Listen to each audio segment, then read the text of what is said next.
રાંધણ ગેસના ભાવમાં વધારા મુદ્દે ગરમાયું છે રાજકારણ। કોંગ્રેસનો કેન્દ્રની મોદી સરકાર પર ગંભીર આરોપ। કેન્દ્રે કરેલા અચ્છે દિનના વાયદા ધોવાયા તેવું કોંગ્રેસે કહ્યું।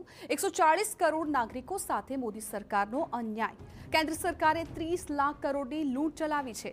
યુદ્ધ પહેલા ગેસ સિલિન્ડરના ભાવમાં વધારો અયોગ્ય તેવું કોંગ્રેસ તરફથી કહેવામાં આવ્યું।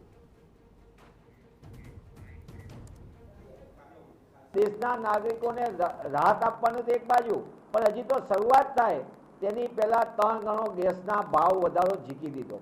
આમ સમગ્ર દ્રષ્ટિએ જોઈએ તો એક તરફ કેન્દ્રનું પેટ્રોલિયમ મંત્રાલય એમ કહે છે કે અમારી આગળ 70 દિવસનો પુરવઠો છે। તરત ને તરત સાંજે મંત્રાલય તરફથી જે ઓફિશિયલ ટ્વીટ આવે એમાં 40 દિવસનો કહેવામાં આવે છે। પછી સરકારના મંત્રીઓ 25 દિવસનો કહે છે। હકીકતમાં મોદી સરકારની નીતિ વિપરીત પરિસ્થિતિ એટલે કે અવસરની અંદર પણ લૂંટના કારોબાર ચલાવવાનો મોકો શોધી રહ્યા છે।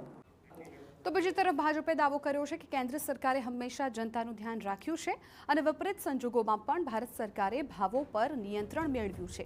સાથે જ કોંગ્રેસે સવાલ કર્યો કે આઝાદીના 60 વર્ષમાં તમે શું કર્યું?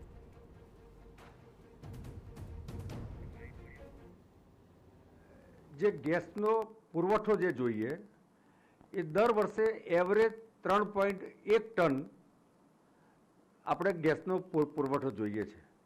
આપણા ત્યાં પ્રોડક્શન ખાલી 1.2 ટન જ થાય છે। એટલે કે આપણે વર્ષો વર્ષથી આઝાદી પછી આપણે ક્રૂડ ઓઇલ અને ગેસ આયાત કરીએ છીએ। મારો કોંગ્રેસનો પ્રશ્ન છે કે એમણે આ આયાત ઓછી કરવા માટે અથવા તો આયાત ન જ કરવી પડે એના માટે 60 વર્ષમાં શું પ્રયત્ન